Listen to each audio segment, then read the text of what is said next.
The Petroleum Industry Act formally positioned the NNPC and the entire oil and gas industry on the path to sustainable growth, profitability and prosperity. NNPC Limited will operate as a commercial, independent and viable national oil company at par with its peers around the world to sustainably deliver value to its over 200 million shareholders and the global energy community, while adhering to its fundamental corporate values of integrity, excellence, and sustainability. Apart from being privileged to lead the creation of the NNPC 44 years ago, as the then Petroleum Minister, President Muhammadu Buhari was also responsible for the signing of the PIA, heralding the long-awaited reforms of the oil and gas industry, including the rebirth of the NNPC. Both the Minister of State for Petroleum Resources, Timothy Silva, and the Group Chief Executive Officer of the NNPC Limited, Mele Kolokiari, thanked President Buhari for his unparalleled leadership, steadfastness, and unalloyed support towards ensuring that Nigeria's oil and gas industry is on a sound footing. Before the coming into effect of the Petroleum Industry Act, leading to the rebirth of the NNPC, $50 billion worth of investment eluded Nigeria, but not anymore. From the State House, Adamu Sambu, NTA News. Delegates from African nations are in Rwanda for a continental conference on the role of protected areas in ensuring the future and health of the planet. Manenge Fineface reports that Minister of Environment Mohamed Abdullahi is representing Nigeria at the event in Kigali. Climate change, largely caused by human activities, is waging a war on humanity.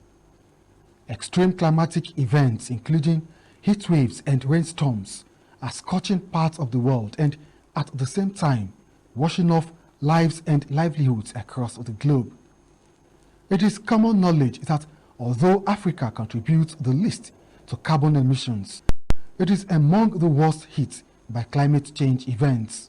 Consequently, African nations are in Rwanda for the International Union of Conservation of Nature, IUCN Africa Protected Areas Congress.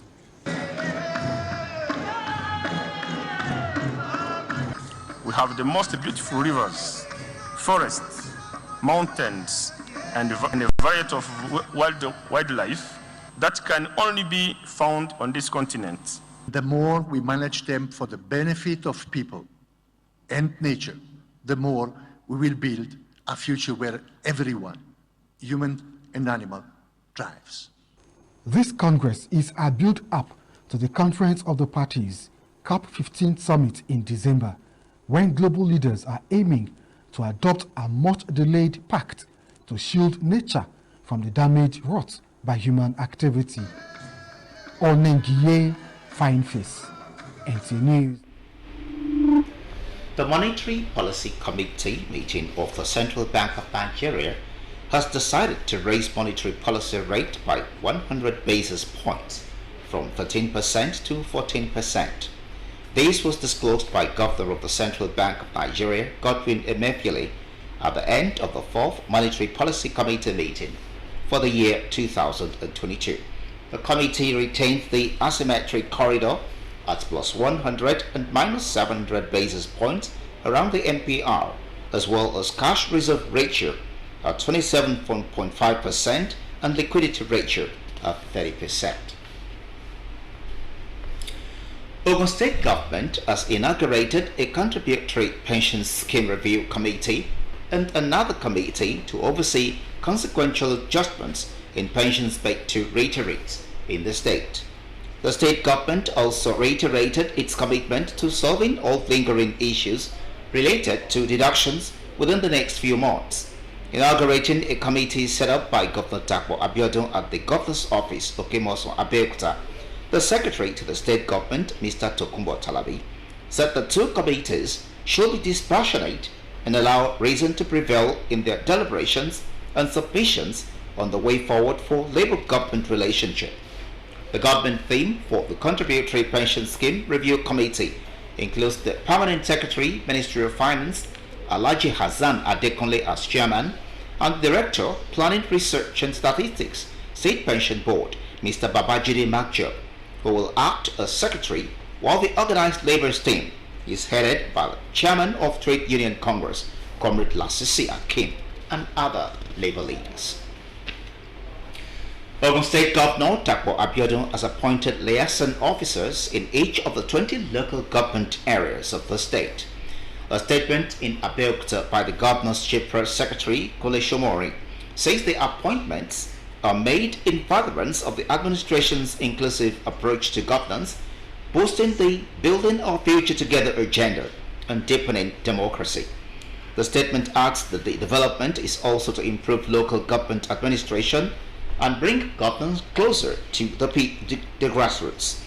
He stated that the appointment is to take immediate effect. The new appointees are Abeokuta North, Honorable Tajuddin Ishola, Dr. Olawale Bello; Abeokuta South, Ayodele Michael Shomide, Olalekan Kayode, Adu Duota, Lawal Adewale Wasiu, Abiola Bakari; Ewekoro, Emmanuel Olumuyiwa Babayemi; Ifo, Fatai Akombi Rahim, Akinjide Adebayo; Ijebu East, Niyi Ogunfadebo; Ijebu North, Bayo Adekoya; Ijebu North East, TPL Odumola Shegun; Ijebu Ode, Sulaimon Oduwole; Ikene, Bayo Oyekoya; Imekoafon, Chief Olushola Oke; Ipoke, Alhaji Kabir Abiola Abolorin; Ganiu Ayegbola.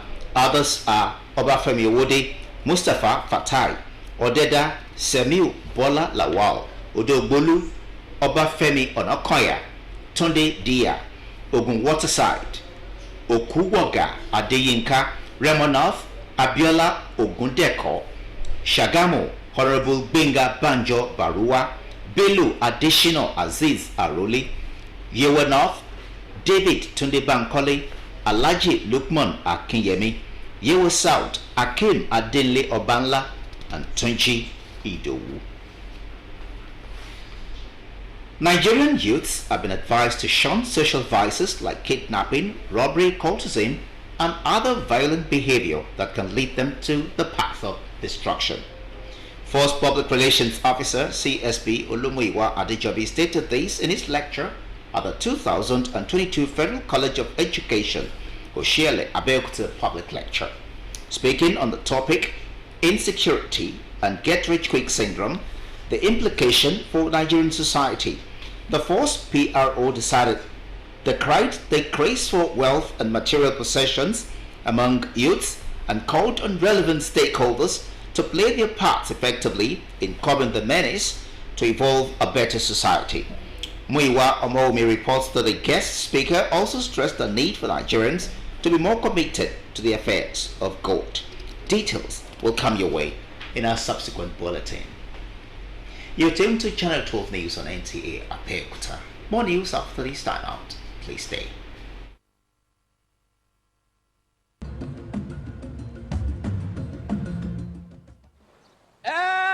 God! Me wey don dey hungry. Èmi Ghana, oyin ti fẹ́ máa kọ́ mi. Everybody knows say I be real person, even for my acting. Na original. Toyiti mama. Enjoy my people. As na dey see me so, I no dey joke with anything wey dey bring rich flavor, totori nutrition, and great taste. Like my Checkers custard make 3-in-1, the Totorica, Banga, and rich custard. Can someone get these two out of my set now? Good thing good, I beg. I no go lie. This na custard. Checkers. Na custard be that.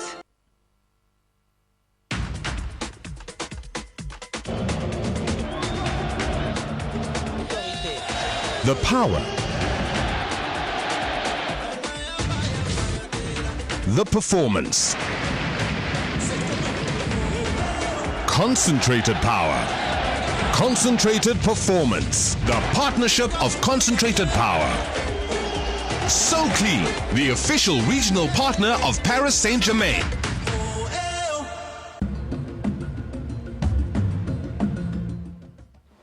And cut! Me, wait, don't they hungry?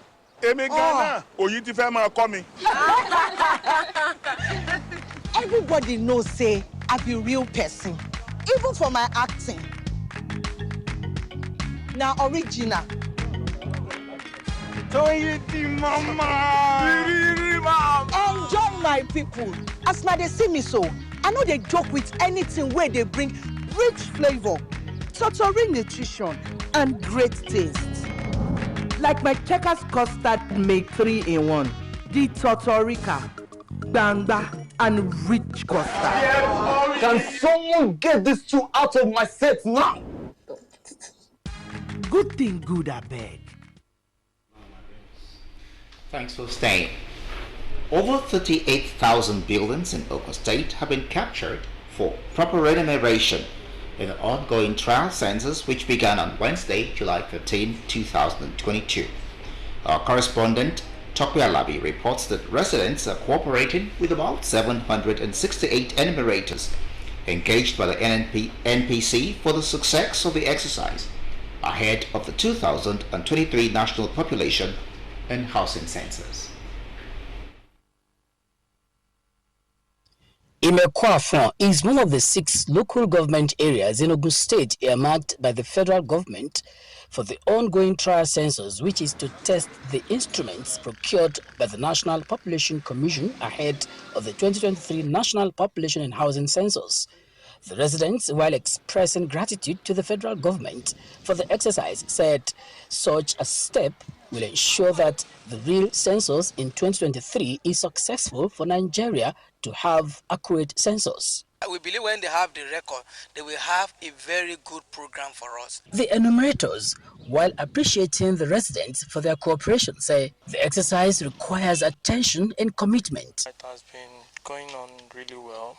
We've been getting a lot of responses. Yeah, there are some side comments. The people of Ilara were asking, oh, is the government going to give them money? However, there are some areas like Jabata under Iwoye Ward which the enumerators could not access. We could not enter one locality, Jabata, because of the crisis there. But not that the enumeration area within that axis could not be reached.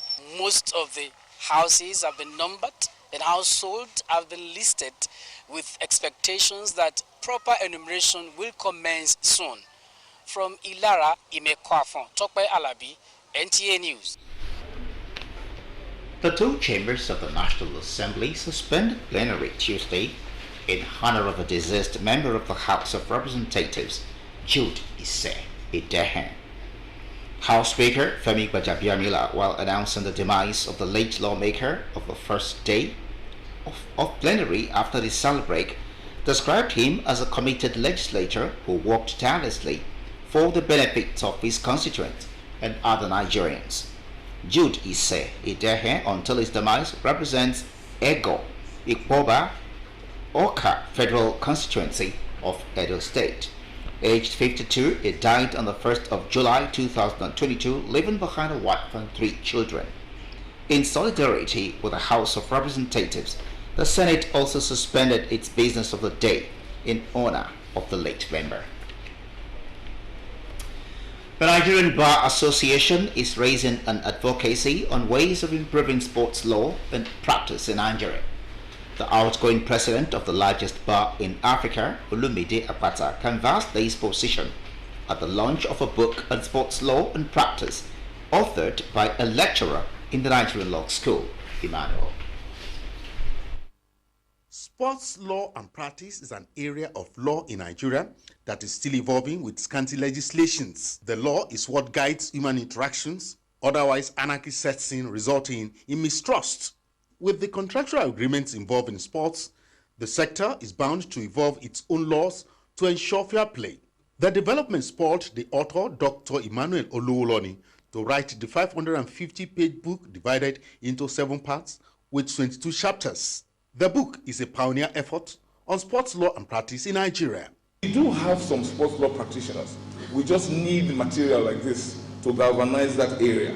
We must continue to do this because this is an area of law, like the governor said, that we can hone our skills in. Tried to peruse this book because you left for me this book.